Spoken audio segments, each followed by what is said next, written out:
It's almost like betting the stock market. The good part about it is you can take a bet today. In the 2 or 3 days, if you nail that bet, you can be able to cash out, Joe. Like you just hit a heavy stock. Like you go into Sun Microsystems or whatever it's called, and you buy into it. In 3 days, you can sell it for a massive profit. Do you understand these markets, Joe? I do understand the markets. It's amazing how some of the predictive markets seem to have the answers before the test. SportsGrid's College Football Today. 8 3-minute rounds. The gloves are 10 ounces. And Anthony Joshua weighs like 250 pounds. So I'm not really sure how this is going to end up happening. But this is one of those. Normally, I don't give credit to the Paul brothers. And, I give them credit for being great on social media and creating a lot of buzz for the sport. I give him credit for getting in the round with Anthony Joshua. This is not like a Mike Tyson fight where Tyson's 60 years old. Newswire. Only on SportsGrid. TreVeyon Henderson and a few others have the Pats at 9-2. Is excellence back in New England, Joe? Excellence is back in a big way. Mike Vrabel came back into town. Drake May has come out of his shell, and TreVeyon Henderson has come out of, I don't know where he was. He was in obscurity, but he had 3 touchdowns on Thursday night. Fantasy Sports Today. Only on SportsGrid. Let's take a look at a couple of narratives here and play a good game of fade or not fade. And first up, well, the idea that the Chiefs are going to put it all together and win the AFC West, well, that's absolutely gone. Absolute fade from this point on, Donnie, with the Chiefs. Their 10-year reign is over. It's done with. The Early Line. Only on SportsGrid.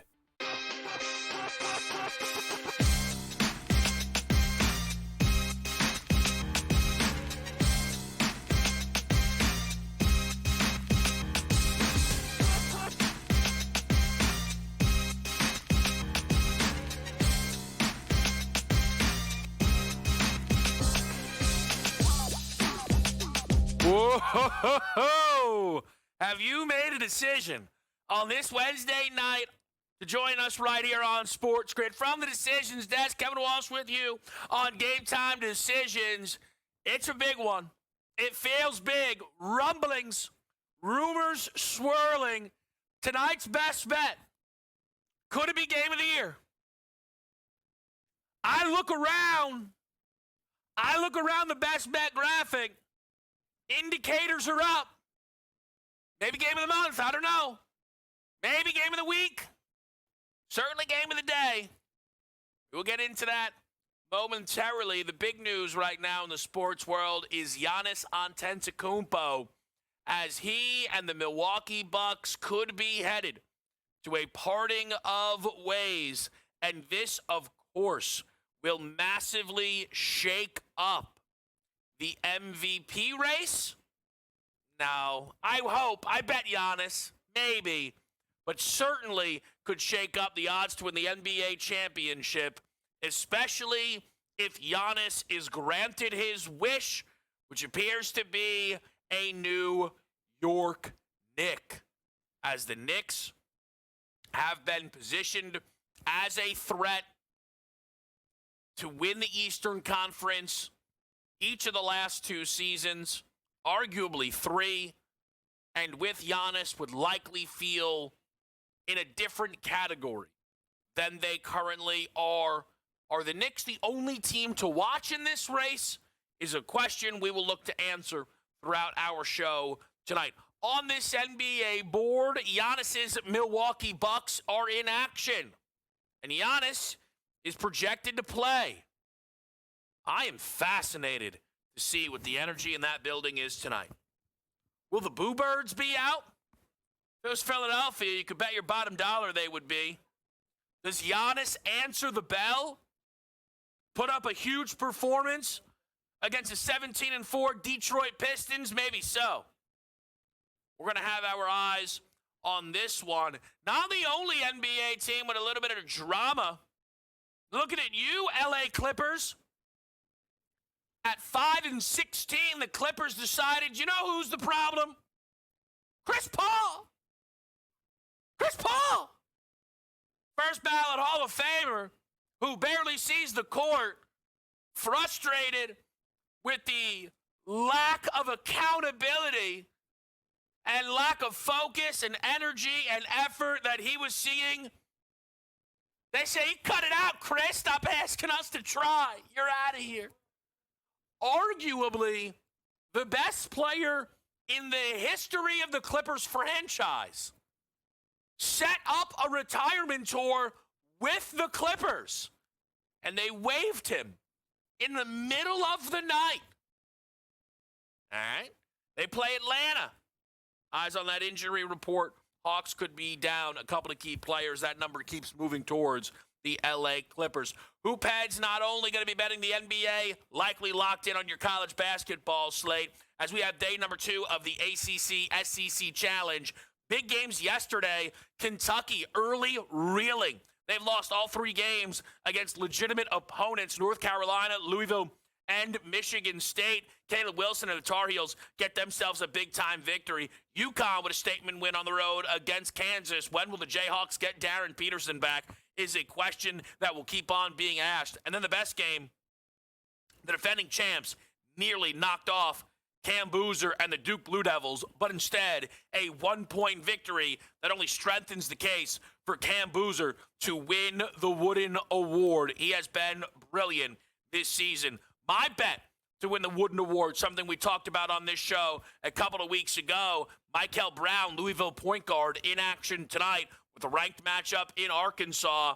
The Cardinal, a slight road favorite against John Calipari's Razorbacks. What will we see here in this game tonight?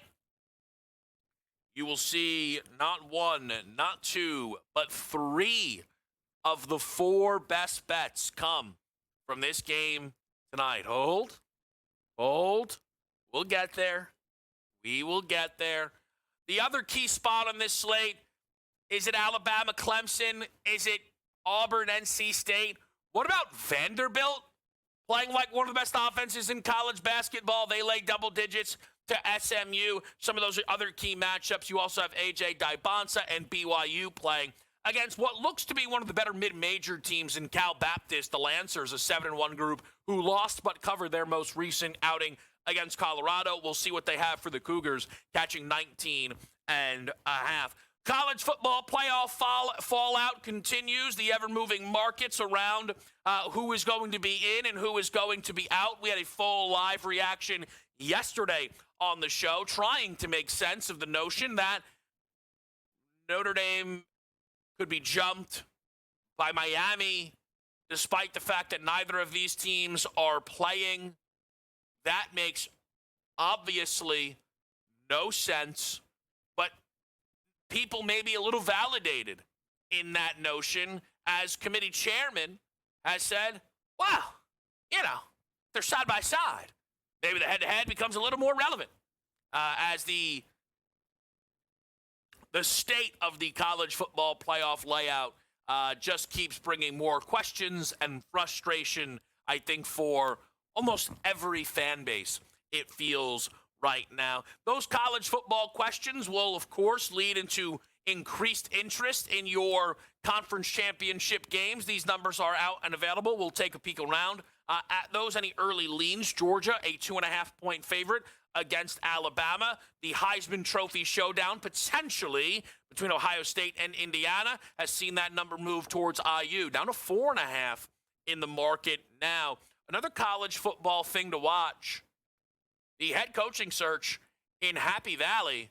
Not so happy right now. The Penn State questions are loud and plentiful. They thought that they were going to be able to get Sataki out of BYU, strikeout, along with 5 or 6 other strikeouts.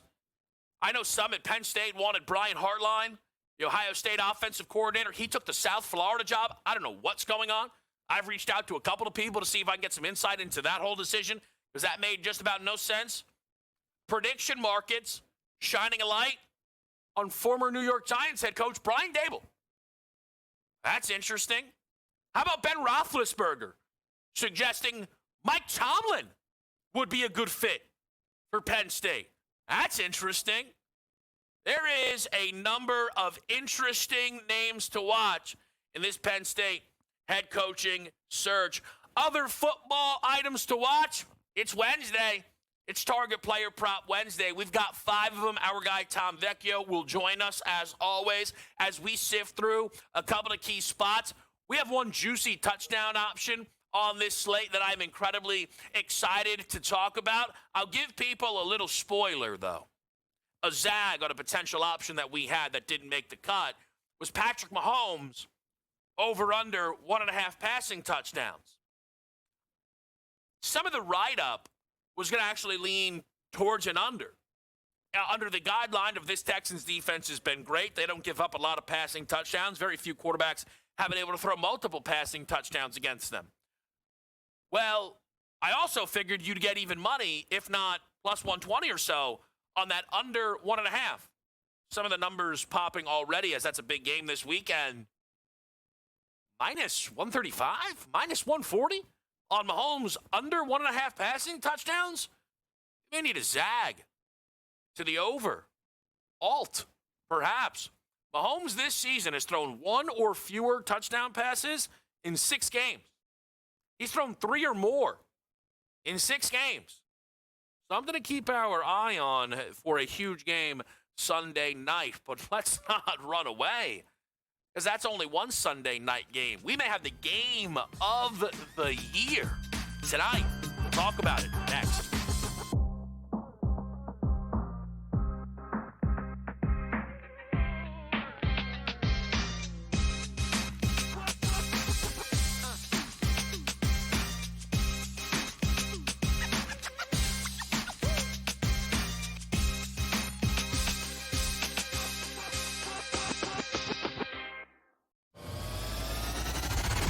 You're a 1 o'clock guy again, huh?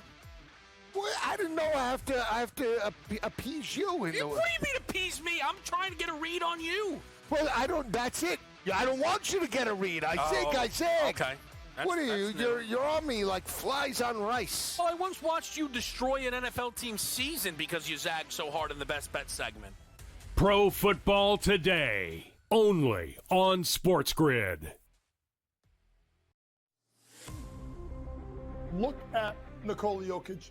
He had kind of gotten himself off to a slow start at the beginning of the year, but that was partially because of that 50-point game that Aaron Gordon had, or it was the Jamal Murray had a big game. But these last 6 or 7 games, he's been putting up video game stats. His 62.8% from the floor would be the best in, I think, 3 or 4 years. Pro Basketball Today, only on SportsGrid. Ole Miss got left at the altar, and Ole Miss decided, I'm either going to let her continue to embarrass me, or I'm going to have some self-respect and kick her ass out the door and lock it behind her and not let her back in. And that, for me, is the right thing to do. Lane Kiffin had the right to leave. Yep. He chose to leave. I wish you the best of luck. Not really. The Craig Carton Show, only on SportsGrid. It's stunning to think that, right? And I had the over on the win total, or going into the year with the Patriots, it was 8.5. I thought they could win 10 games. They've already won 10 games. And that is a stunning turnaround, to go from worst to first here. And they're not the only team that could do it. The Jaguars could do it too. They are right on that precipice here if they handle their business against the Titans the next couple weeks and, at least split between the Indianapolis Colts, those 2 games. Fantasy Sports Today, only on SportsGrid.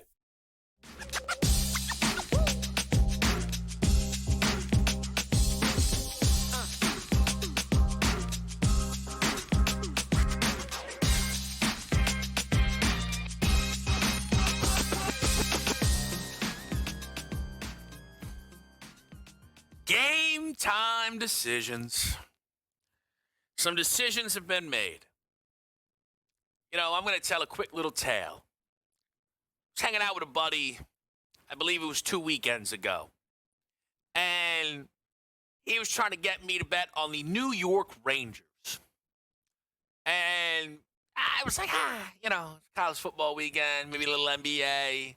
Not much of a puck guy. You guys know that. I'm a hockey guy, but puck a little different. They're different, trust me. And he then hit me with it's my game of the year.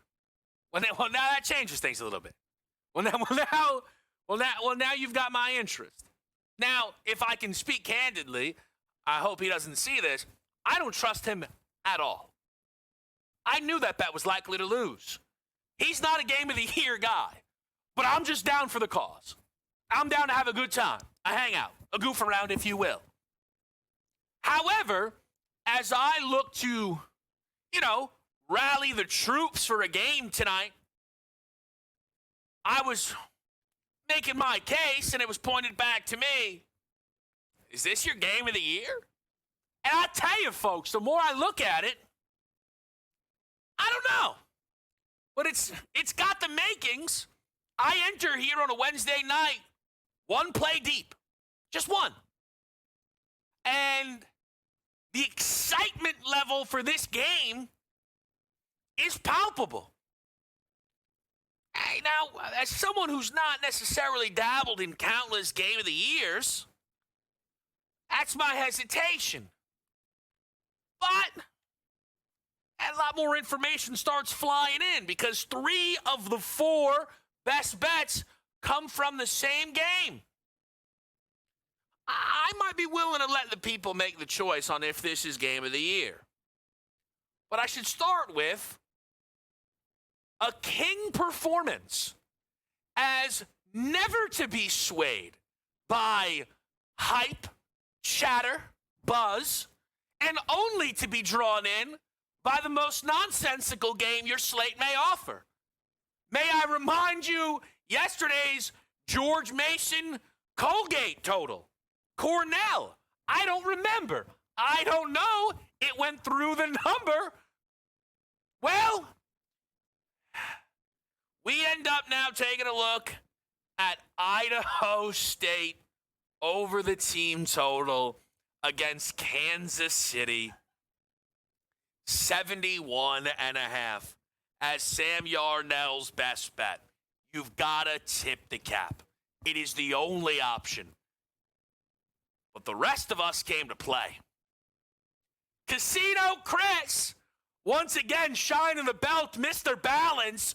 Malik Thomas, 15 plus.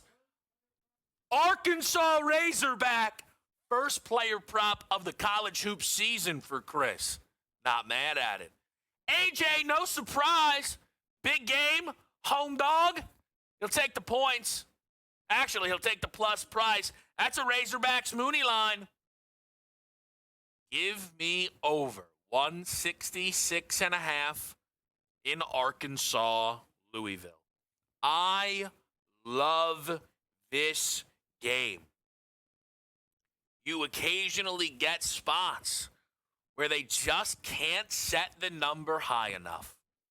And this total has been on the move up from 164.5 to 165.5. I believe there are some 167.5s out there now. I agree with any and all movement. On the Louisville side, the case is clean. I think they're the best offense in the country.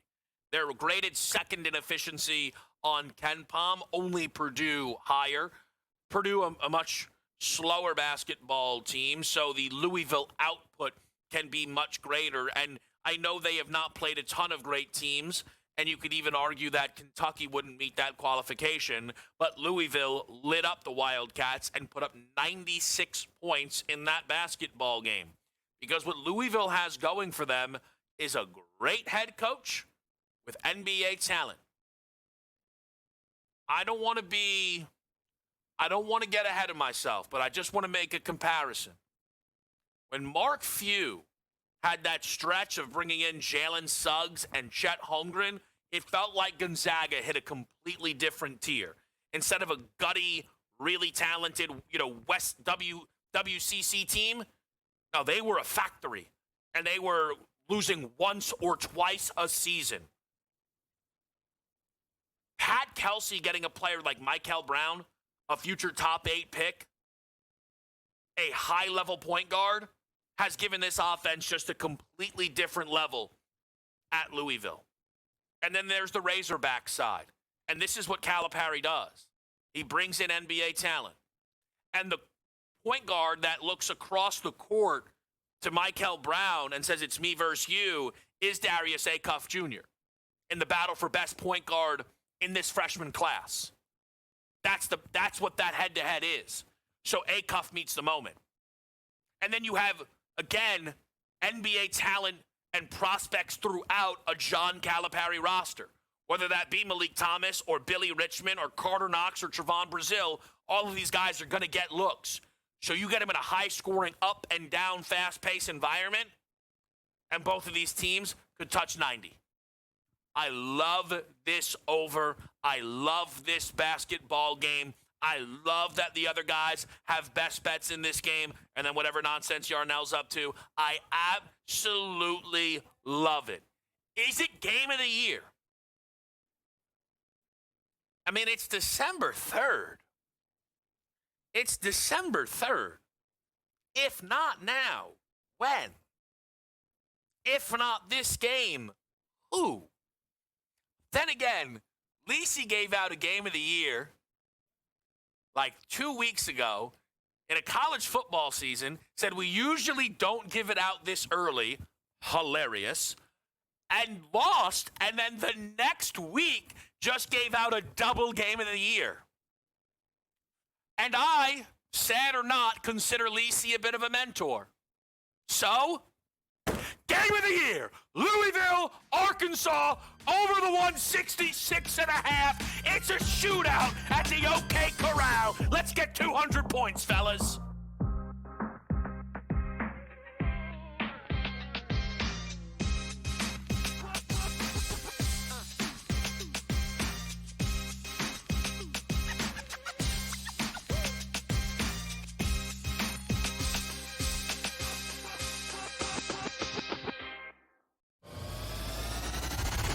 You're a 1 o'clock guy again, huh?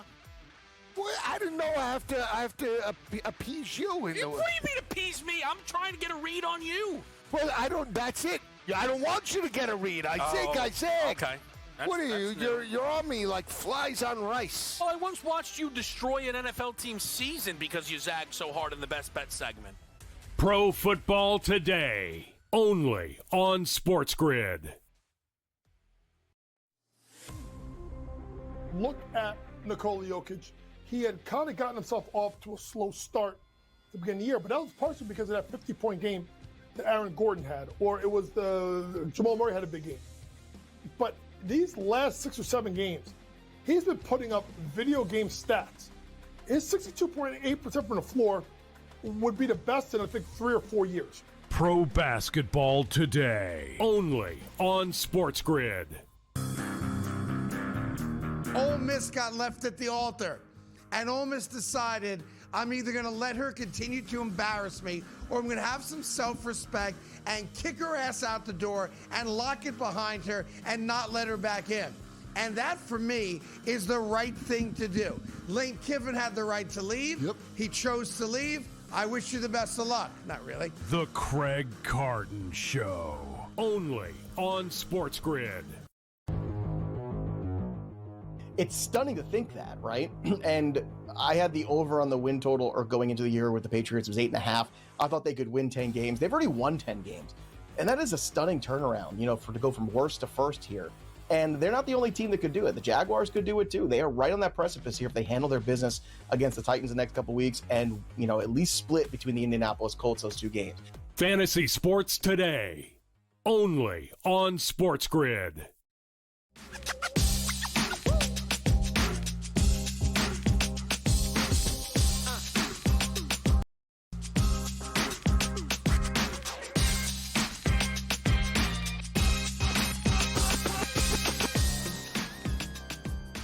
Game time decisions live as ever on a Wednesday night. I have a question for the people out there. Here in our lovely studios, we usually can get up a monitor or two, keep eyes on things happening. Game of the year vibe check. If I told you where I am right now, I could see literally over 15 televisions, and none of them at the moment are trending towards having the game of the year on it. Is that bad for vibes? It's a question we're going to throw out. It's a question we're going to throw out. We do have, though, a lot of good things still coming up tonight. We have our target player props in 5 minutes. I am excited. It is a really strong 5-pack here on this Wednesday. We're going to have Tom Vecchio stop in. We'll see if he's got anything here on a Wednesday night card. And we'll also talk through the target player props with Tom. Our guy, Rob Donaldson, is going to check in. Rob has been rushing the college basketball season. I also may get angry at him over some Notre Dame Miami takes flying about. We'll see how that goes. And we've got our guy Cam Stewart on a Wednesday. Cannot wait to talk to Cam here and everybody as we are about 40 or so minutes out from talking to our guy. But I did want to take a chance to talk a little bit more about this Giannis news and what you, the better, should be watching for on this one. Because you have an NBA right now that is set up, and I talked about this, I think a little bit a few days ago as it related to the Lakers. When we're just, hey, is this team a title contender? Can this team win a championship? I think it is the Thunder in their own category right now. And then we talk about, here are the list of teams that can win it if it isn't the Thunder, right? And I don't even necessarily think, there are probably some teams who could beat OKC that you may not think that's a title contender, and vice versa. Teams that have no chance if they play OKC in a series, but if somebody else can get them out of the way, they might have a path towards a title, okay? I think that those are reasonable ways to feel about the NBA. With all of that said, where Giannis lands is going to move the market. The Knicks are now, they have to be seen as the heavy favorites to land Giannis. They have to be. Because so often, a player of Giannis's caliber controls a lot of this move. However, Giannis is, through the reporting that has continued to trickle out throughout today, already tried to make a move to the Knicks, and it didn't work out. It looks, now maybe Milwaukee was resistant because they thought they would have a better chance with Giannis there than they currently actually feel like they have. Maybe they were optimistic on what this season could be. The early returns on this Milwaukee season were actually good and encouraging, and it felt like they would be totally fine. They were 8-5. They're now 9-13. It's completely fallen off the rails in Milwaukee. But maybe that deal fell apart because the Knicks were unwilling to meet a Milwaukee asking price. Maybe Milwaukee just knows the Knicks aren't getting close enough in a trade offer. It's possible. And I think when I look at the NBA outright markets, they've, I feel, started to shade some of the Knicks' numbers to Giannis landing there. It begs the question, who else? Where else? I did a Giannis list in May, and it was I wanted to leave it wide open. So that included the Brooklyn Nets, the Dallas Mavericks at the time. These teams are not in that mix anymore. But will Giannis be open to OKC, who could beat any and all offer? Would Giannis be open to the Los Angeles Lakers, who could be interested in bringing in Giannis? What about the Houston Rockets, San Antonio Spurs, Philadelphia 76ers, Atlanta Hawks? These are the questions that we try and figure out and we watch for with Giannis Antetokounmpo. Target player props on deck.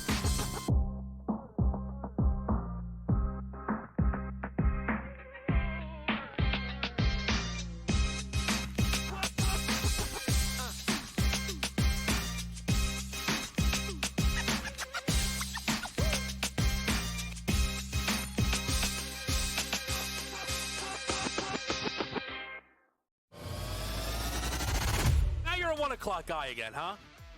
Well, I didn't know I have to appease you. What do you mean appease me? I'm trying to get a read on you. Well, I don't. That's it.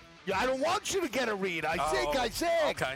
What are you? You're on me like flies on rice. Well, I once watched you destroy an NFL team's season because you zagged so hard in the best bet segment. Pro Football Today, only on SportsGrid. Look at Nikola Jokic. He had kind of gotten himself off to a slow start at the beginning of the year, but that was partially because of that 50-point game that Aaron Gordon had, or it was the Jamal Murray had a big game. But these last 6 or 7 games, he's been putting up video game stats. His 62.8% from the floor would be the best in, I think, 3 or 4 years. Pro Basketball Today, only on SportsGrid. Ole Miss got left at the altar, and Ole Miss decided, I'm either going to let her continue to embarrass me, or I'm going to have some self-respect and kick her ass out the door and lock it behind her and not let her back in. And that, for me, is the right thing to do. Lane Kiffin had the right to leave. Yep. He chose to leave. I wish you the best of luck. Not really. The Craig Carton Show, only on SportsGrid. It's stunning to think that, right? And I had the over on the win total, or going into the year with the Patriots, was 8.5. I thought they could win 10 games. They've already won 10 games. And that is a stunning turnaround, to go from worst to first here. And they're not the only team that could do it. The Jaguars could do it too. They are right on that precipice here if they handle their business against the Titans the next couple weeks and, at least split between the Indianapolis Colts those 2 games. Fantasy Sports Today, only on SportsGrid.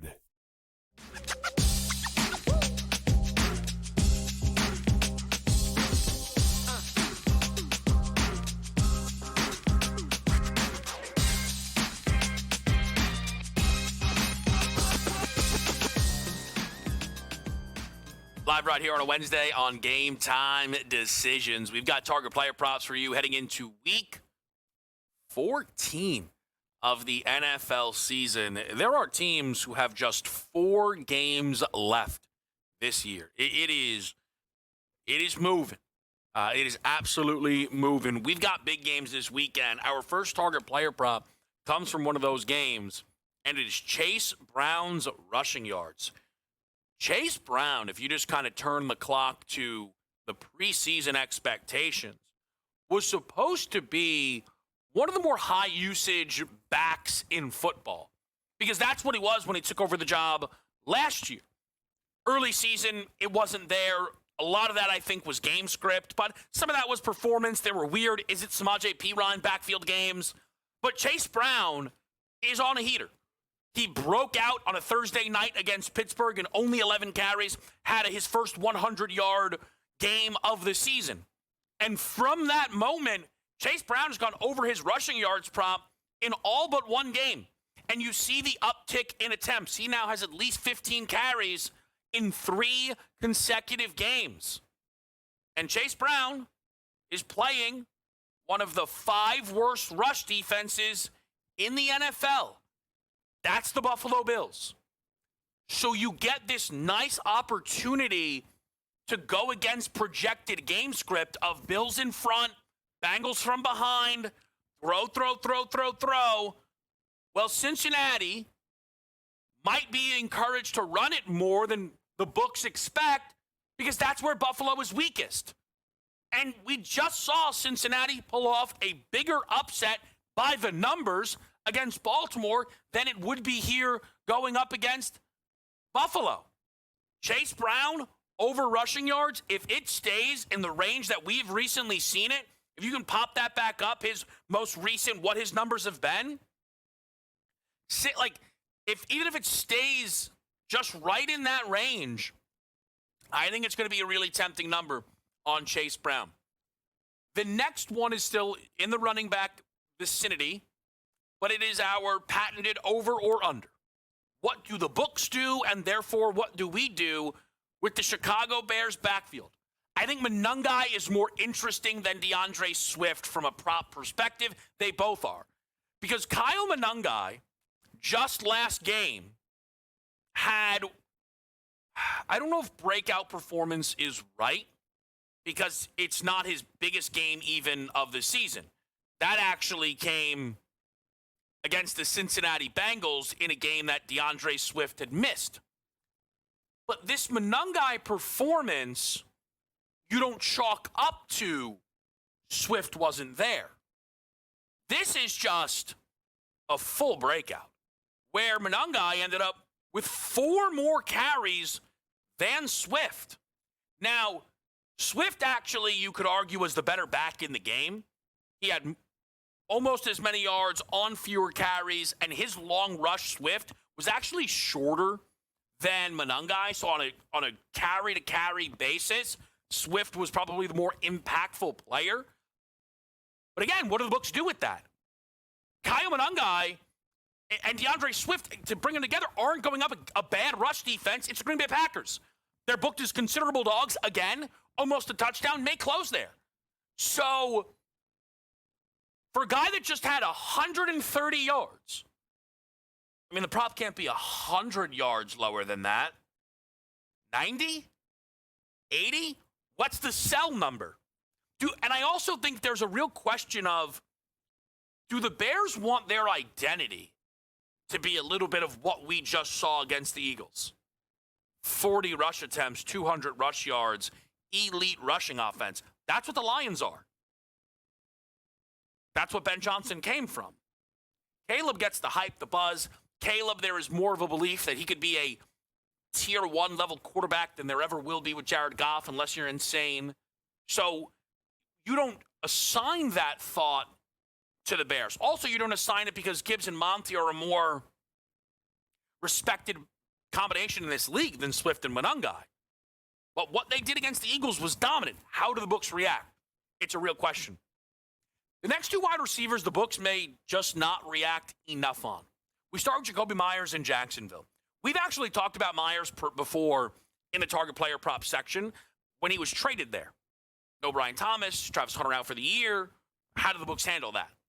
Well, the books are in another how do they handle it situation. Because in week 13, against the Titans, with Brian Thomas Jr. back, they dropped down all the Jacoby Myers numbers. And Jacoby Myers looked like the best wide receiver on the field for the Jacksonville Jaguars. And I can't be the only one who feels like the Brian Thomas Jr. vibes are off. There were rumors they were going to trade him at the deadline.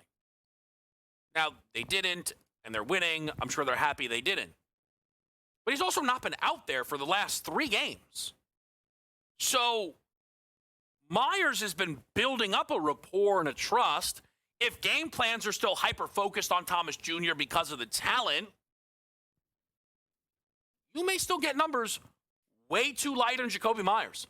And this is a Colts pass defense that's been starting to not only get taken advantage of a little bit, no Sauce Gardner. Their big acquisition is out and injured, and that could be a huge deal for the Colts moving forward. Clearly, by bringing in Sauce Gardner, paying the price that they did, they thought that was going to be worth it for them and a necessity for them to make a run. Well, they're now right back to square one without Sauce Gardner. Similar concept. A.D. Mitchell over receiving yards. A.D. Mitchell had his breakout game against Atlanta, and I think that's exactly what it was, a breakout. I don't think it was a fluke. I don't think it was a one-game spike. I think Adonai Mitchell is set up to be a key part of the New York Jets offense rest of season and moving forward. A.D. Mitchell coming out of the draft in 2024, very recently, was seen as a potential round 1 wide receiver. Him going 52nd overall to the Colts was a surprise that he wasn't selected earlier. And people thought he could eventually break out in Indianapolis. That wasn't happening. He fell out of favor, and they included him in the Sauce deal.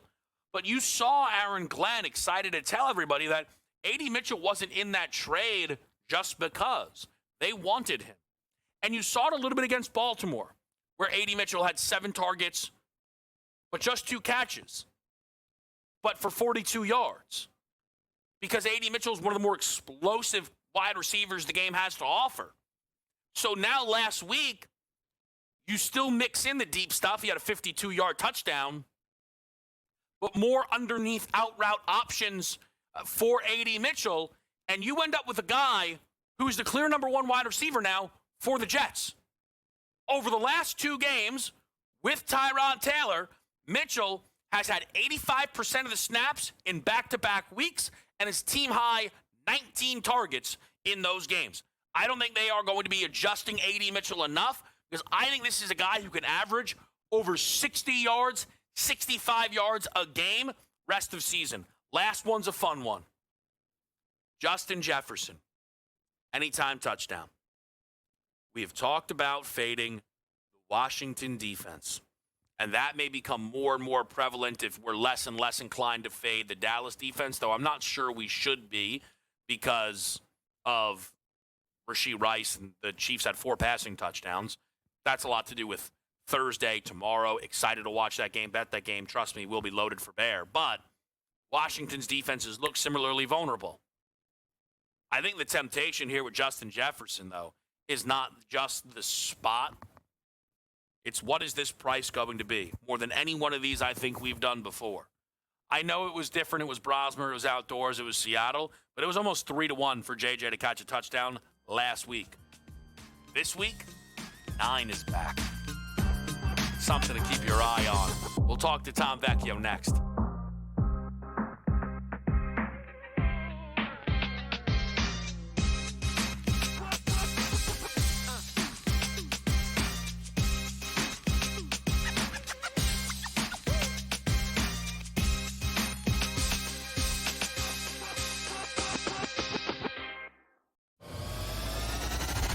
Now you're a 1 o'clock guy again, huh?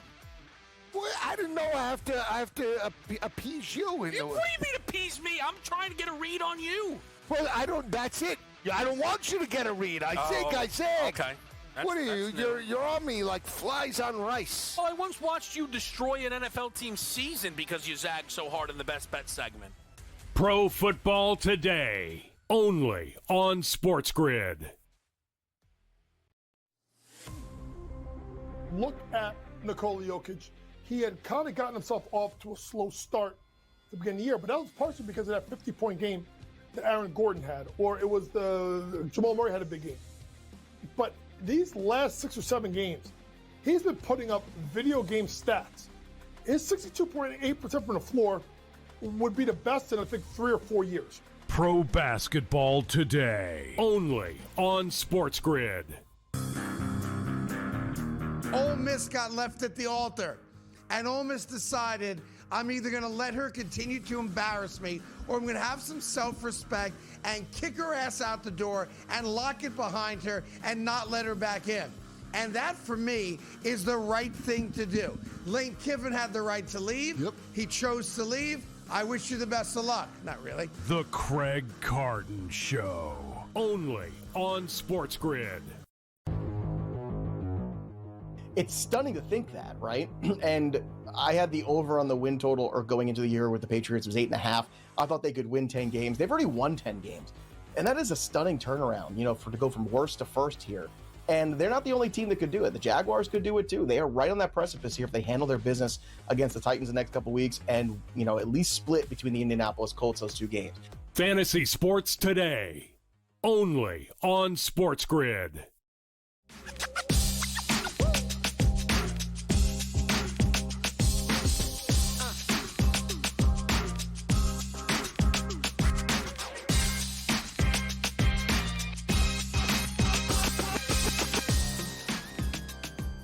GameTime decisions live at a Wednesday night. Target player prop conversations will continue, but first a reminder, game of the year, Louisville, Arkansas, over 166.5.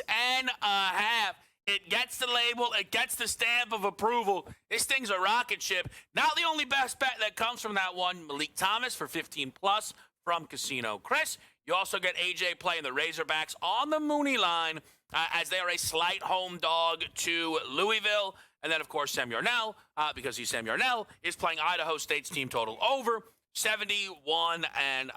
That isn't hating. That is actually being supportive and just saying embrace who you are. And that's exactly who Sam is. And I'll tell you who Tom Vecchio is, a guy who loves himself some target player props. Tom, good to talk to you on a Wednesday. Whirlwind of options there. Spot on for Sam, like you said. He's asking for just like, how do I put myself in terms of a cookie cutter answer for, like, let me find the weirdest team that I possibly can. But yeah, NFL target player props. That's why I'm here. A lot of injuries are popping up. And we have this discussion kind of every week. It's like, oh, it's Wednesday. It's like the Wednesday injury report matters to an extent, but it's also how the week develops, as we always talk about. A limited doesn't bother me, especially for Devontae Adams being limited today. Tomorrow's not going to, but Friday, that's when things really are important. Did anyone else sing "Unlimited" in their mind when Tom said that? If you're a real Wicked fan, you must have. Tom, before we get to the target player props, though, any bets for you on tonight's slate? NBA, NHL, anything catching your eye? Just the Flyers money line. They're at home. They're getting plus money at home, and they've been playing really solid as of late. The Sabres, they're an okay team. I think they're having a better year compared to where they were last year. But you give me a home team who's won 4 of their last 5, getting plus money at home, I take that basically any time. So we will shift from the hockey over to the NFL target player props. I want to start here, Tom. Yeah. Justin Jefferson anytime touchdown. Because this may be a little more up your alley than most people, because you're not betting a touchdown unless it's a plus price, right? You want that, that value, that breathing room on a plus number. Now, Jay Jettas was around almost 3-1 to score. Different quarterback, different defense, different situation. What could you see the number being with 9 back J.J. McCarthy? I want to say it's going to be sub 2-1. They're at home. They're favorites. This is a terrible defense that they're going up against. It's going to be sub 2-1. Is it going to be 110? Is it going to be 120? No. Also, just the way, even if the quarterbacks weren't changing, he's just not scoring at the same rate. His production isn't there. I say it's going to be around 150, 160, somewhere around there. Obviously, it's going to vary book to book, but it won't be 125. Okay. Yeah, I think it is tempting, though, right? The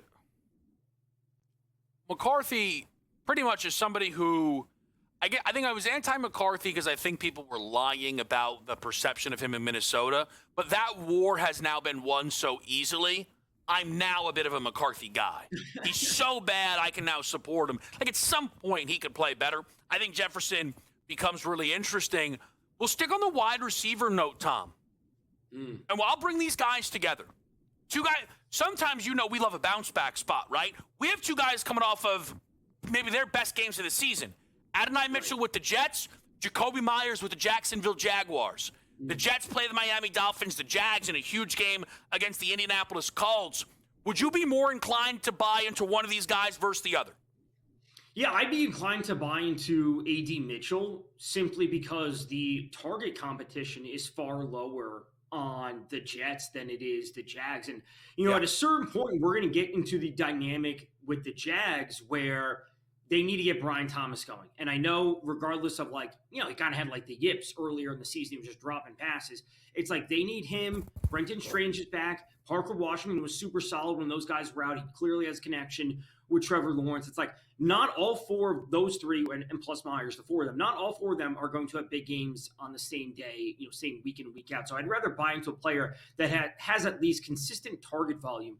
If Myers ended the game with 3 targets, I wouldn't be surprised at all, right? It's 3 to him, it's 4 to Strange, 4 to Parker Washington, and 6 to Brian Thomas. It's like, well, it just wasn't his day, and it's not his fault. He didn't play badly. It just wasn't his day. Can I ask you, though, on the Jacoby Myers thing, Tom? Is sometimes the Brian Thomas Jr., you bring up the yips. That isn't the only thing that has been off with Brian Thomas this year. I mean, there were reports that he would have potentially going to get traded at the deadline. The injuries that have popped up, it's just all felt so weird. I know last week was his first week back from injury. There was a big gap in snaps played between Myers and Brian Thomas Jr.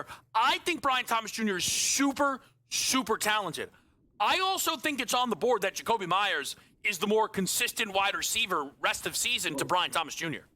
It's true, and I would have to dig into the snap counts. Not only the snap counts from last week, the routes run and targets per routes run for last week to see if it's like, oh, is that just game one back? And they're just like, they're easing him in. You're going to get his feet wet. They're not going to play 100% snaps. He's going to play on 50 or whatever it is, and that's going to increase week by week. The targets per route run and routes run, I think, would be more important and more indicative of what we should be seeing. And yes, like Myers may end up being more consistent, but we're balancing two things. From a team perspective, you need to have Brian Thomas as a consistent option, but you also need to go to the guy that's producing. And sometimes that's just a real thing with Myers. It's like he's catching the ball, he's getting open. We need to pick up first downs and win games. On the A.D. Mitchell point, we've got some running backs to talk about with Tom after the break. Part of it also is, Tom, I believe in the talent. Like, I don't want to say he's the future number one because I think Garrett Wilson's also extremely talented, but I think the Jets believe they stole A.D. Mitchell away from the Indianapolis Colts. I think they're incentivized to keep him looking similar to this past week. That's a very real possibility because at the end of the day, Taylor and Fields are not the future of the franchise for the Jets. They have Wilson. Can they have the second guy, to your point, that they can pair alongside him? Get a quarterback, we have a running back, and now we're starting to cook with some pieces. They just need to play him just to figure it out. We've got a couple of key running back target player props to talk about with Tom after this break. We'll also continue to keep eyes on this live board. It's a busy night here on a Wednesday night. We'll be right back on SportsGrid.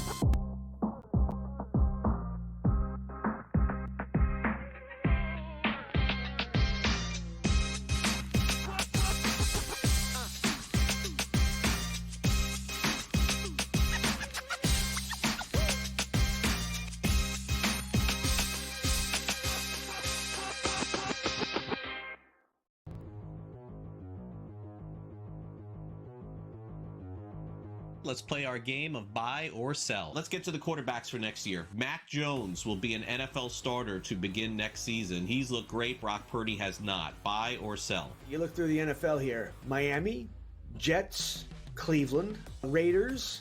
I'm just going Arizona, by division. Minnesota. Arizona, definitely. Minnesota, definitely. New Orleans, the Raiders. I mentioned Can the Raiders. you just say bye and move on, please, to the next question? Because you know it's a bye. Yeah. Okay. It's a bye. It is a bye. He's right. He'll definitely be starting with somebody there, right? He has had a nice season. He'll start with somebody. Jets.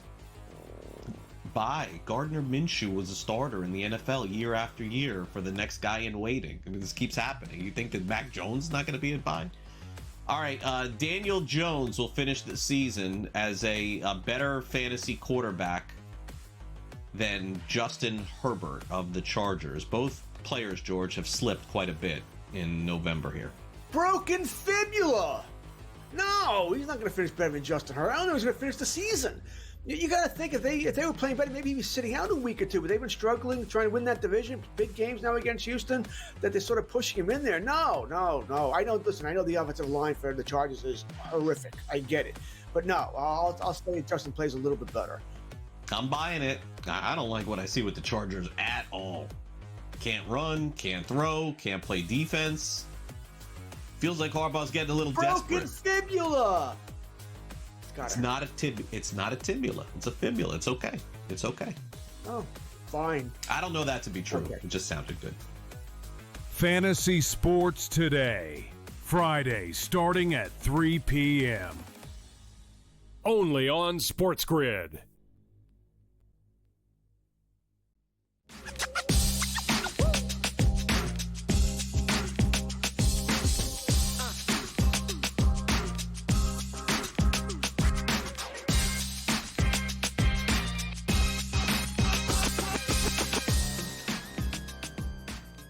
Game time decisions right here on a Wednesday night. Tom Vecchio is in the mix. We're rooting on Game of the Year. Arkansas, Louisville, early Razorbacks are scoring it up, which is what you need to see. That's got to be a foul. Tom, there's a couple of running back spots I want to ask you about. I want to start with our over or under option this week, which is Kyle Monungai's rushing yards. I think the books and the Bears have a tricky situation a little bit here on their hands because Monungai has this monster game against the Philadelphia Eagles, 22 carries, 130 yards. You could easily argue, though, DeAndre Swift had the better game, the more efficient game, undoubtedly, 18 for 125. His long run, Swift, was actually shorter, so he was a little more efficient on a down-to-down basis. They play a Packers defense that has been good enough against the run and is projected as favorites. I really don't know what the books do here with Monangai or Swift in the props market. I would say there's going to be, at most, a 10 to 15-yard difference between them. And that's just like being objective. Shaded towards Swift, right? Correct. Okay. The issue I have was now if we actually like go from like what is theoretical to actually how I'm feeling about it, I would be very uneasy about a Monangai prop this week. He did not practice today on Wednesday, which is to me, and again, I said it at the top because I was kind of tying some of these in. Him not practicing on Wednesday in this specific circumstance is very concerning considering they played on Friday. So he has had extra rest and is not practicing. It's not a limited practice. It's a full DNP on a Wednesday, almost a full week after. So in this specific circumstance, it's very concerning to me. I would say I would still shade towards Swift, even if he was fully healthy. And I think the number will be higher on Swift, but I do think it's a fine look in theory. So that's the thing, Tom. Like, I don't know which way I want to play it, right? If they put Monangai in the 50s, that sounds insane to you? If Monangai's in the 50s? Swift 72, Monangai 58 kind of feels right. Yeah. So that's interesting, though. Do you think, Tom, because this is something that I feel like I almost like stumbled on a little bit, admittedly, throughout my, talking about this in a prior segment. Do you think the Bears want to look like they did against Philly? Do you think that they're happy to just run the ball 40 times? I understand that. Go ahead. I think they're happy they won the game. I don't think it looked good. Like Joe and I were live on IGL for that game, and Caleb Williams looked terrible at times. And there was a sense that we were getting was like if he completed 4 more passes, the Bears could have been up by 10 points at a certain point. Like they could have ran away with that game if it's like throw the ball when he short-armed it to the guy at the corner of the end zone. Like you could have had control of that game if he was just like average, right? So I think they want to get him going because you need that team confidence. But also, if you just need to win the game, you just need to win the game. Yes, I don't think they want Caleb to ever look like that. I mean, just a smash mouth football team. Like, we don't think of them because Ben Johnson, right, Tom, is viewed as finesse, but he comes from Detroit, which was smash mouth. Like, that's something that's kind of sitting with me a little. I would lean more towards Smash Mouth because of where it is in the season and who they're playing. Right. If they were playing if they were at the Dolphins, I would say Caleb Williams week. But it's like, divisional matchup. We have the 1 seed. We can do this. We can do that. Just go with the game that wins. All right, last one here, Tom. And this is, look, some of it's going to depend on the number, but the books may not have it high enough. Chase Brown. You know this, Tom, right? He was someone that was projected to be a high-level running back coming into the season, certainly by the fantasy community. That just didn't happen early season. Some of that was himself. Some of that was, the offense wasn't obviously where it needed to be. But he broke out pre-Burrow coming back, right? We've seen him go for 100 yards in multiple games now, and I don't believe Burrow was the quarterback in either one of his 2 biggest performances. He's had at least 15 carries in 3 straight games. We know how bad this Bills run defense is. What's a number that you would be excited to get on Chase Brown? I would assume it's in the mid to upper 60s, if not low 70s, just based on the matchup versus the Bills. They've struggled throughout the season versus the run. The game, I don't remember the over-under off the top of my head. It has a 53 over-under. So it's going to be a high-scoring game. There's going to be a projection for just a raw amount of yards. He doesn't always see a lot of competition with Samaje Perine behind him, at least from a running perspective. So I do think it is a good look. Like, he should be there, but I always like him rushing plus receiving combined. Point notwithstanding. Yeah, I do think the receiving stuff, I'm wondering with T. Higgins back. I know that that's not a one-to-one, but just last week was I thought an obvious Chase Brown receiving spot. A little bit, I kicked myself for not playing some of those numbers. Really interesting. Tom, I appreciate it always. Great to talk through these target player props. Rob Donaldson on deck. College basketball night next.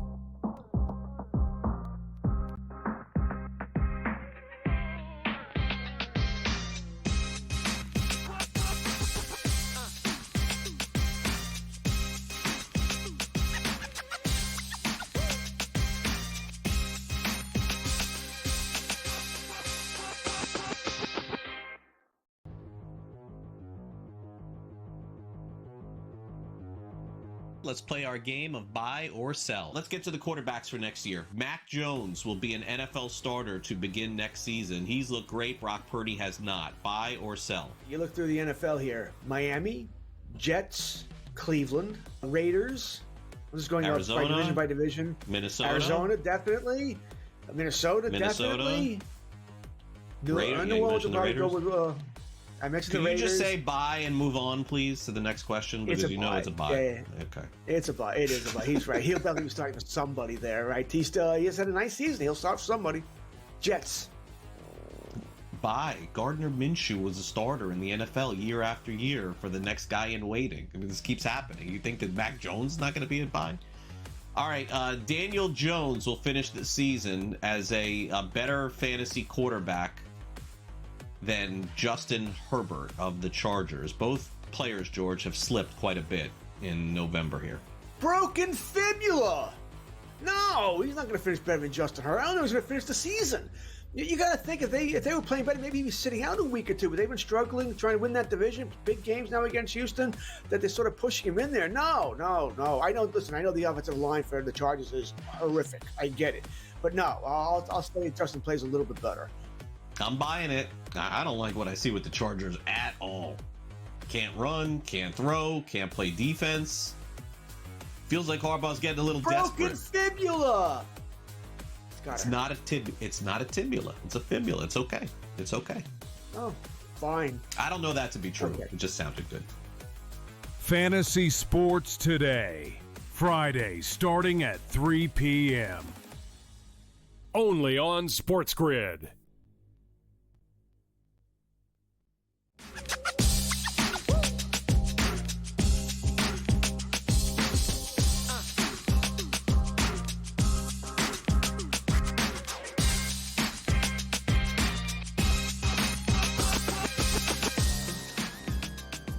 Live as always, it is Game Time Decisions here with you on a Wednesday night, joined by Rob Donaldson, one of the best follows really in the sports betting space. You can find him on Twitter at RobDFB. I think everyone, Twitter, are we going to get to a point where if I say Twitter, people are like, what is he talking about? I can't imagine we ever get there. Rob, it's a busy night in the college basketball world. How are we looking? Hey, man, and these are kind of one of my favorite slates where you've got the kind of the high major blockbuster, high major games taking on high major opponents, but you also got some fun mid-major matchups. And if we're talking about the wholesale of college hoops, I think these are my kind of bread and butter type of slates. Now, tell me, are you keyed in on, I know it's live right now, Arkansas-Louisville, or was there a different game that really caught your attention tonight? Yeah, obviously there were two kind of big ones. We were talking about the high major versus high major category, Louisville, Arkansas, Clemson, Alabama. I actually had a hand in both of them, very, very early when you're talking about how those spreads are going to come to fruition, but ended up taking the points with Arkansas and I laid the points with Alabama. I think a lot of different angles kind of lined up with the home teams tonight having a really good showing. We've seen that in college basketball over the past few seasons, just the value of being at home. I yesterday had to take that reminder, not even in tough fashion, but just Tennessee against Syracuse. I mean, there wasn't a second of the game where Tennessee was like, oh, okay, here we go. Now, I was wondering, like, hey, if it gets to overtime, maybe they luckily, undeservingly cover this number. That just didn't happen. I think Tennessee's much better than Syracuse. I think Syracuse may be better than I gave them credit for, but just the value of home court, Rob, we see it year in and year out, and it doesn't look much different early season, right? I mean, teams still finding a way. Yeah, and I mean, even a team like a Tennessee that just beat Houston, right? A veteran lineup on a neutral floor and kind of a long-distance travel spot. Tennessee looked fantastic, but it just kind of goes to show that even if you have some home court edge, Notre Dame was a great example last night against Missouri as well, where it took kind of a late surge for them to get over that hump.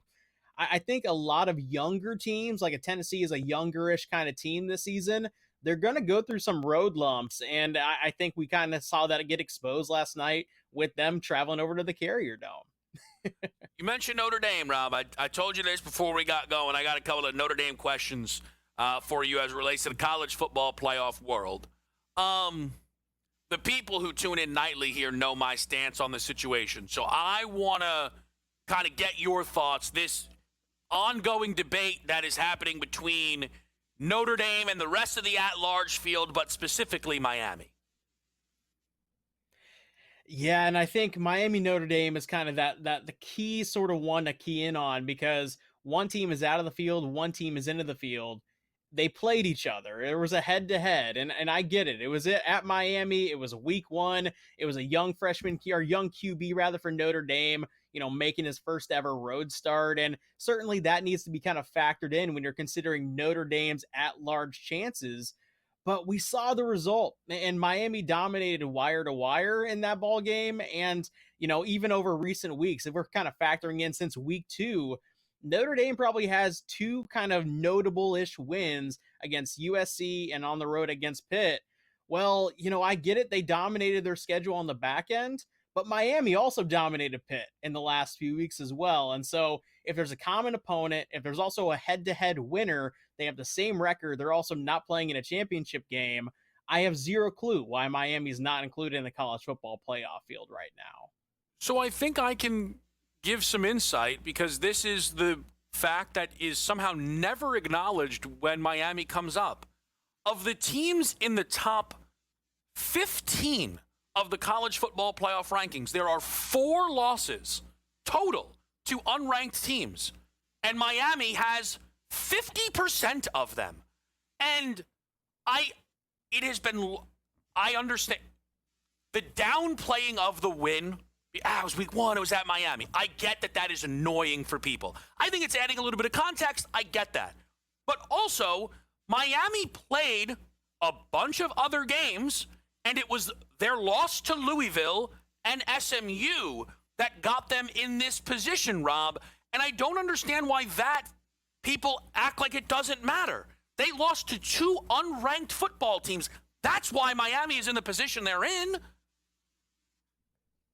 And I think that's a fair point. And what I'll kind of push back on that with, in terms of specifically SMU and Louisville, those are 2 teams that are very competent programs. And heck, Louisville at one point in this season, just a few weeks removed, was kind of having, a little bit of a glimpse of hope at an ACC championship. Obviously, SMU went all the way up to the wire against Cal to actually make the ACC championship themselves. And so, yes, they do get the billing of unranked opponents and unranked losses to Notre Dame's resume.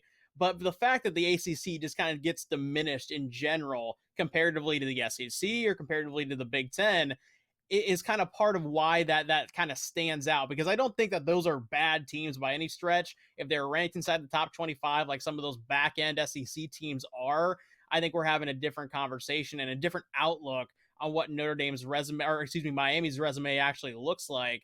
But Notre Dame, since week 2 when they lost against Texas A&M and week 1 when they obviously lost against Miami, who have they played? They've played Syracuse. They've played a lot of trash can teams. Heck, even NC State, one of the better looking records in that resume, has one of the worst defenses in college football. And so I don't think that Notre Dame kind of showed down the stretch against anybody significant that they have a more deserving claim than Miami does. Yeah, so it was really interesting. I remember the night that they lost to A&M, and there were some people who were like, we should decide tonight if Notre Dame is playoff caliber.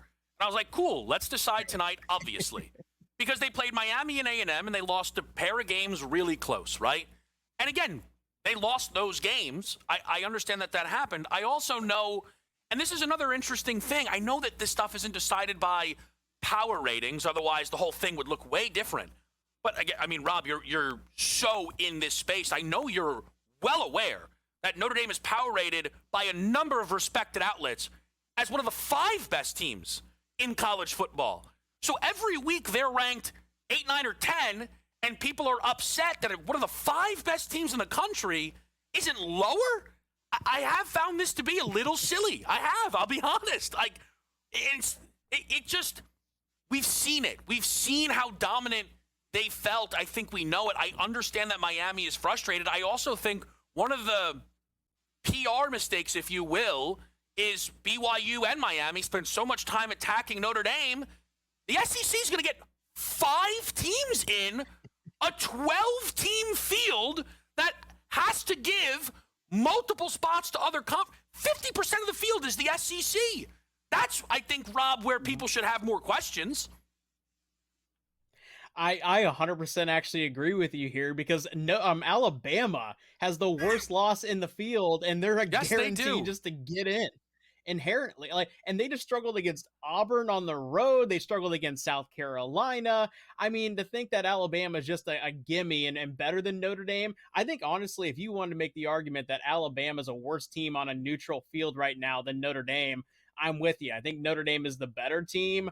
I also think Texas A&M, that Notre Dame win on the road that they kind of throw a prayer up at the back end on fourth down, that's carrying their entire resume. So, I'm glad you said that and not me. Where I'm like, because I watched that game. Notre Dame was so much better than A&M in that game, and that was the most frustrating game I've watched all season. I will end on this, and Rob, I appreciate it a ton. It was I don't agree with this notion that Bama is in regardless. I'm not saying they are definitely dropping out with a loss, but this idea that the team who lost to a 5-win FSU is safe if they get a third loss has been chaotic to me the entire time. Rob Donaldson, appreciate it. Again, get him over on Twitter, X, at RobDFB. We'll be right back with Cam Stewart on SportsGrid.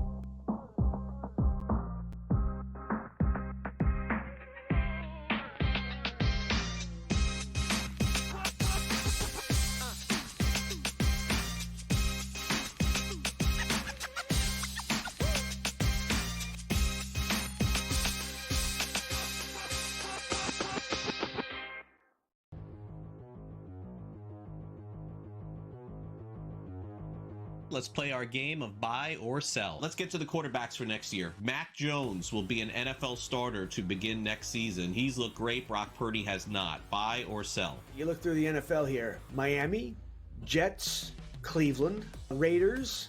I'm just going Arizona, by division. Minnesota. Arizona, definitely. Minnesota, definitely. Raiders. The Raiders.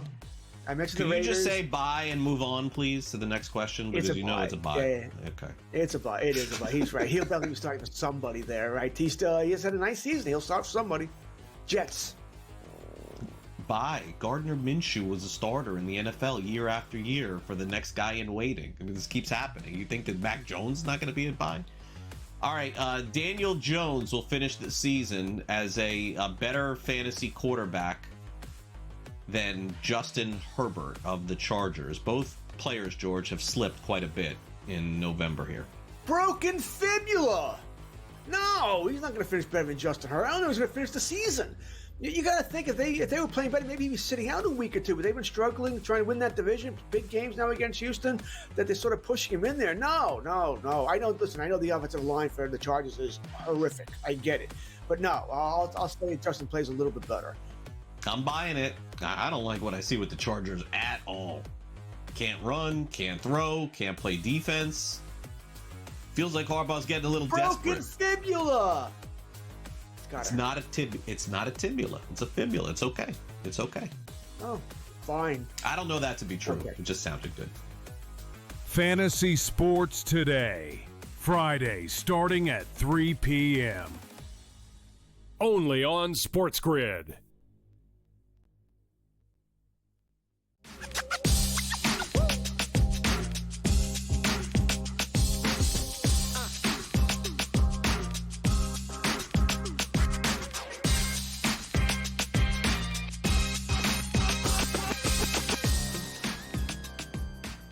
All right, let's get after it here. We got Cam Stewart in the mix with us on a Wednesday night. It is always great to get Cam in the mix here on Game Time Decisions. And Cam, I know you're a little fired up with all the chatter going on around the college football playoff. Who's in, who's out, how many teams we have right now in the playoff? Yeah, Kev, it's just that, I sound like, hey, I'm old guy, get off the lawn. But I'm going to tell you something. The old guy knows something. Games used to matter. Conference championship games used to matter. Let's expand the playoff. Okay, let's let other teams that are on the cusp get in and get their asses handed to them. Anyway, I don't know what's happening with college football right now. Obviously, what do we hit? Gabe's the best. We do the podcast. Let's make it like the basketball tournament, 64 in. Yeah, we'll start with 5 weeks and we'll go until I'm like, you know what? Sure. Yeah. I'm at this point, but Kev, I get it. We have to expand it. The problem is there's always going to be somebody that's sour. But hey, that's what provides talk for, shows like this, for radio shows, television shows. People, hey, oh, they should be in, they shouldn't be in, blah, blah, blah, blah. But I will say this about your Notre Dame Fighting Irish. You're right about the game against Texas A&M. We saw what Texas did to the Aggies. If they didn't lose those games early, that's the whole thing. It was all at the start of the season, and it's almost like bad luck because they were basically getting that team ready. If you want to talk about teams that are hot right now, I think Notre Dame would beat almost anybody on a neutral field except for maybe, Ohio State, Indiana. And I'll tell you, I'm already on Indiana, Kev. I think they're going to beat Ohio State outright. I took the money line. We'll see what happens. I'll tell you one thing. It means a hell of a lot for Indiana to win the Big Ten, other than Ryan Day thinking about the national championship game. They already beat Michigan. So other than that, what's the goal for Ohio State? National championship game. Indiana, to me, that line's gone from 5.5 to 4.5. I think the Hoosiers can win this game outright. I'll definitely take the points. Yeah, I would certainly agree, and I think it's really interesting. But Ryan Day, it was more important to beat Michigan than win the Big Ten championship game. It's just crazy, but it is absolutely true. I will say, I think when we look at the committee, the setup has just done a bad job of what they need to take from college basketball and what they don't need to take. And they're like, oh, we should have automatic bids for lesser schools. Okay, there's 68 teams that make the college basketball tournament. 12 teams make it. Again, I'm not trying to be disrespectful to Tulane, North Texas, JMU, but those guys getting automatic bids over Notre Dame, Vanderbilt, Texas, that stuff creates a lesser product. It just does. I mean, it does. I agree with you, Kevin. I hear they're calling you a hater. I hear the guys in the background. Listen. Come on, I love for the small schools. Nobody loves small schools and underdogs more than me, Kev. But I'm with you. It's just one of those things you don't want to water down product. I even remember when SMU got it, bam, bam, like Penn State murdering these smaller schools. It sucks. The SEC's really, really good. The Big Ten's really, really good. They play hard schedules. That's why these power conferences are going to get in there. I don't mind somebody else from, the Power 5 getting in if they have an amazing year. But I'm just looking at it going, yeah, I like Tulane as much as the next guy. But how are they going to play with the big boys? They can't. It's pretty simple. They won't. Yeah, I mean, also you had look, last year Boise would have got in without the auto bid. Yes. And you are capable of getting in without an auto bid. You are. So I just, again, the setup of it is messy, and they've made changes after year one because year one was a disgrace. So they'll probably keep making changes, and eventually we'll get to 16. I do think that, but we'll see. The only thing else, I do think they have made conference championship games matter less, but I also think the conference championship games are totally useless. Now that we have an expanded playoff, winning the SEC, who cares? Oregon won the Big Ten last year, and it hurt them because they had a tougher bracket than Penn State, who stunk and still couldn't beat good teams and was in the semifinal. So it's just one of those things. It's a mess. It is a mess because Notre Dame's an independent. They don't play a championship game, and all these other guys are playing championship games. Either all get on the same page or don't, Kev. But anyway, we're still golfing, Kev. We're still playing sports. What do you got? Shout out to you. Oh, I got it, Kevin. Wherever you want to go, I could start. They're golfing in Albany, not New York, baby. The Bahamas. Let's get warm. So it's Scotty Scheffler's tournament. Is he going to win? He's plus 140, Kev. Kevin, take a look at this. He is plus 140. I repeat, plus 140 to win a golf tournament. Has he won it? Yeah, the last 2 years. Even Brady Cannon, one of the sharpest knives in the drawer, is taking him this week. I'm not, because I'm going to tell you one thing. If he's not winning after the first round, you can get better than plus 140. I'm going to do my thing, smaller field. I'm taking Aaron Rye. He's won globally. He's all on fire right now. I don't know what these guys are doing. Are they drinking wine? Is Scotty Scheffler going to have another cut with ravioli? Wine glass in the hand. I don't know how much he's practicing and playing. All I know is Aaron Rye's playing every week. And I'll take him at 17-1 for a guy that's won over the last couple of weeks. And I'm also going to take a shot. Who else do I got here? I got Spuds, JJ Spawn, Kevin. This guy is one of the best American golfers. We know he won a major at the U.S. Open, and he's playing great. He's the type of guy that wants to play with the big boys. Spawn and Ryan Ginger sound good to me. Yeah, or Ryan Ginger with some Spuds. I love both of these guys this week, Kev. I understand. It's so interesting that, Scotty's won it 2 years in a row. Yep. But to Cam's point, Like, we haven't seen Scotty in months. Yep. And like he's almost minus 500 to finish top 5. He's minus 2,000 to finish top 10. Kev, I'm like, okay, I'll find a way to get him involved. I'll parlay him. Minus 500, I'm like, okay. I'll try the top 5 with a couple top 10s. You can't parlay this. I'm like, okay, I'm not even going to go there. Yeah, he's minus 520 for a top 5. So you know what it is? Pass. It's a hard pass. If he wins, he beats us. I'll take a shot with a couple other guys. Your dad's probably not happy, Kevin. The Buffalo Sabres have just scored on the Flyers. 1-0 Buffalo. I just came back from Buffalo, buddy. And I'm going to tell you something, Kevin. I'm giving up my allegiance to the Leafs. I'm a Sabre fan. Love the people of Buffalo. You have no idea, buddy.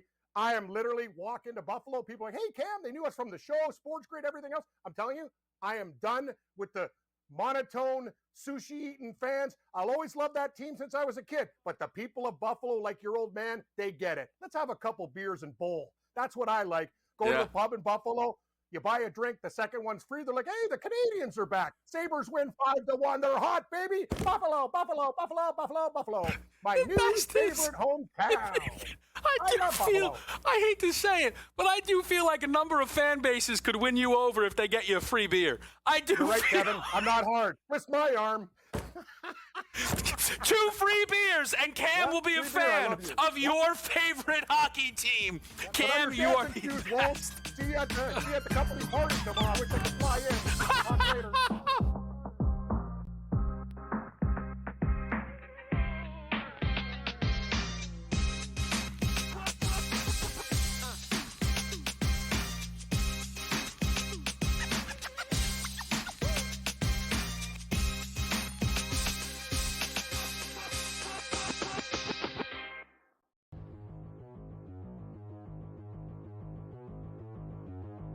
Let's play our game of buy or sell. Let's get to the quarterbacks for next year. Mac Jones will be an NFL starter to begin next season. He's looked great. Brock Purdy has not. Buy or sell? You look through the NFL here. Miami, Jets, Cleveland, Raiders. I'm just going Arizona, by division. Minnesota. Arizona, definitely. Minnesota, definitely. Raiders.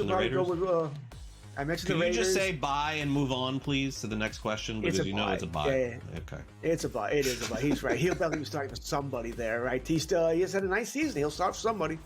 Jets. Buy. Gardner Minshew was a starter in the NFL year after year for the next guy in waiting. I mean, this keeps happening. You think that Mac Jones is not going to be a buy? All right. Daniel Jones will finish the season as a better fantasy quarterback than Justin Herbert of the Chargers. Both players, George, have slipped quite a bit in November here. Broken fibula. No, he's not going to finish better than Justin Herbert. I don't know if he's going to finish the season. You got to think if they were playing better, maybe he'd be sitting out a week or two. But they've been struggling, trying to win that division. Big games now against Houston, that they're sort of pushing him in there. No. I know the offensive line for the Chargers is horrific. I get it, but no, I'll say Justin plays a little bit better.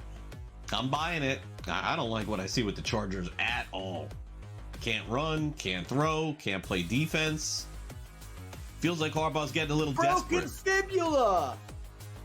It's not a tibula. It's a fibula. It's okay. It's okay. Oh, fine. I don't know that to be true. Okay. It just sounded good. Fantasy Sports Today. Friday starting at 3 p.m. Only on SportsGrid.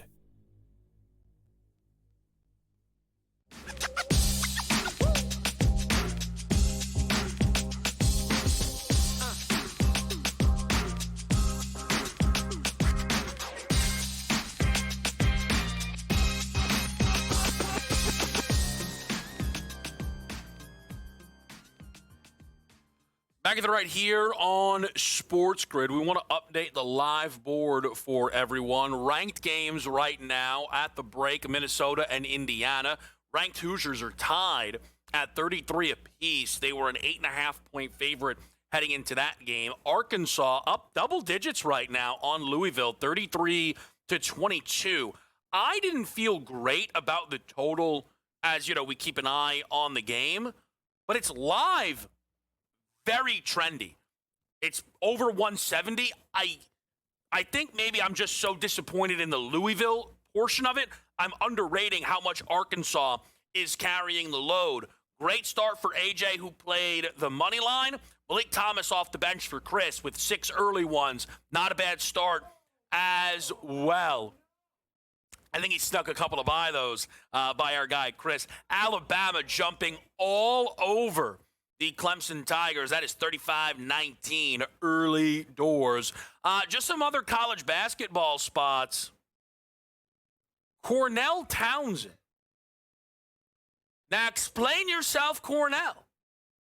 Why are they playing a back-to-back? Non-tournament edition? Is that possible? I think it is. And listen, I don't think they'll find this an unnecessary call-out. Bad job not going back to the well with Cornell. You got to say it. Idaho State, Kansas City has not begun just yet. You can get involved in the Idaho State team total over, which is Yarnelli's best bet in the Big Sky Summit Challenge. I did absolutely love, our guy Rob Don came on, and Yarnell asked him about it. And he's such a college basketball guy. He a little slow here. You know what? Just take the points. Like, he had the game capped left, right, just on the fly. No problem. NBA-wise, let's see what we've got right now. It's early in a lot of these games. Trending towards halftime, the Nuggets are up 12 on the Indiana Pacers. Jokic with 8, 5, and 5. So he's on his way to another triple-double.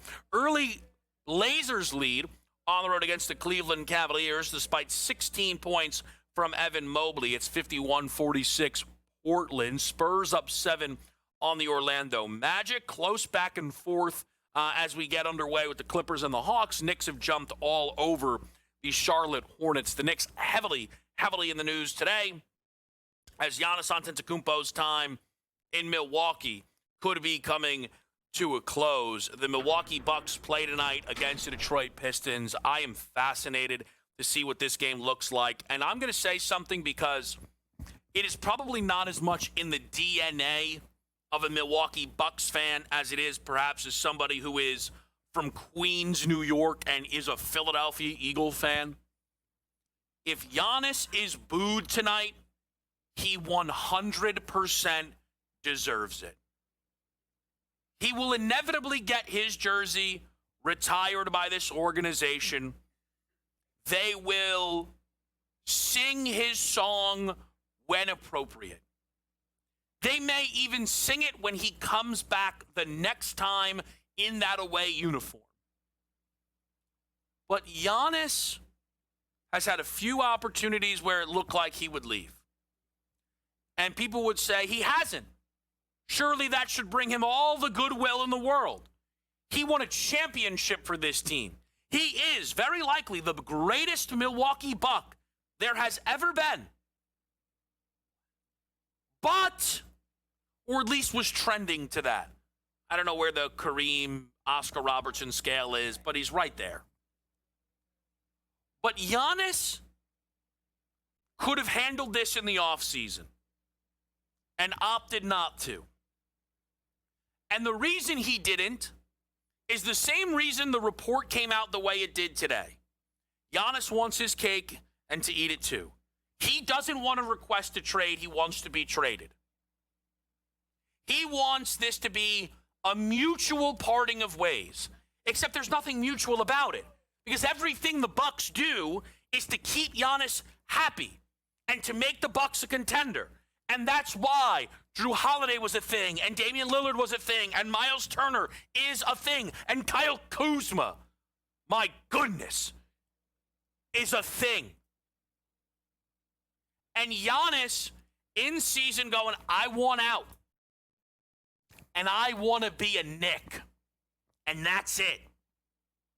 Gives these fans the right to let them know how they feel about the situation.